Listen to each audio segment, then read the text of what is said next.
ঈদের ছুটিতে পর্যটন শহর খ্যাত রাঙামাটির কাপ্তাইয়ের বিনোদন কেন্দ্রগুলোতে দেখা গেছে পর্যটকদের উপচে পড়া ভিড়। পরিবার পরিজন বন্ধুবান্ধব নিয়ে শত শত পর্যটক দূর দূরান্ত থেকে ঘুরতে এসেছে স্বচ্ছ পানির লেক ও সবুজ পাহাড় ঘেরা কাপ্তাইয়ের বিভিন্ন পর্যটন কেন্দ্রে। দেখা গেছে ৪১ বিজিবি পরিচালিত ওয়াগ্গা প্যানোরামা জুম রেস্তোরাঁ, লাভ পয়েন্ট সহ বিভিন্ন প্রান্তে ঘুরে বেড়াচ্ছেন দর্শনার্থীরা। কেউ সেলফি নিচ্ছেন, কেউ বা লেক পাড়ে বসে উপভোগ করছেন প্রাকৃতিক সৌন্দর্য। এই রেস্তোরাঁয় সুস্বাদু খাবার ও প্রাকৃতিক দৃশ্য উপভোগ করার পাশাপাশি রয়েছে কায়াকিংয়ের সুব্যবস্থা।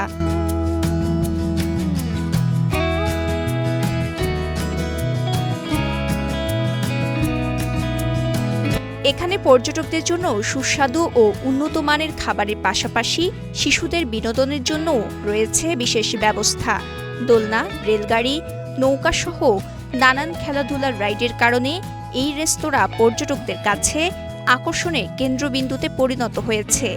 এখানে খেলাধুলার এমন আয়োজন পেয়ে আনন্দ উল্লাসে মেতে উঠেছে ছোট্ট শিশুরা। খুবই ভালো, আর আমার হাজবেন্ডের প্লেস, অসুস্থ হলেও মনে হয় কি যে এখানে আসলে সুস্থ হয়ে গেছি আমরা।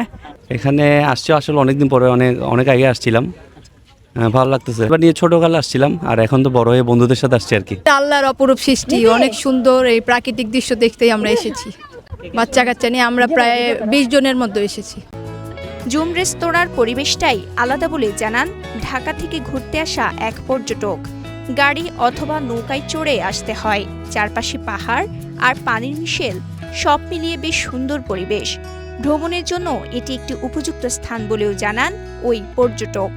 আমি ঢাকা থেকে বেড়াতে আসছি। ঝুমের অনেক পুরনো একটা ঐতিহ্যবাহী একটা পর্যটন কেন্দ্র। অনেক বছর ধরে আমরা যখন কলেজে পড়তাম তখনও আমরা এখানে বেড়াতে আসতাম, বাট এখনকার সে আধুনিকতা তখন ছিল না। এখন অনেক সুন্দর একটা আধুনিক পর্যটন কেন্দ্র হিসেবে এটা বিকশিত হচ্ছে। ঝর্ণা ও পাহাড় ঘেরা রাঙামাটির অন্যতম আকর্ষণ কাপ্তাইয়ের স্বচ্ছ পানির লেক। দূর দূরান্ত থেকে আসা দর্শনার্থীদের কাছে কাপ্তাই লেকের পাশাপাশি প্যানোরামা জুম রেস্তোরাঁর পাহাড় ও নির্মল বাতাসের মিশেলে এখানকার পরিবেশ হয়ে উঠেছে মনোমুগ্ধকর। অবশ্যই একটা সুস্থ বিনোদনের জায়গা ওয়াগ্গা। রাঙ্গুনিয়া তো যেহেতু এই কর্ণফুলী নদী পুরো রাঙ্গুনিয়াটাকে ছুঁয়ে গেছে, রাঙ্গুনিয়া কর্ণফুলী নদীর আশেপাশে এই ধরনের প্রচুর স্কোপ আছে পর্যটনকে বিকশিত করার।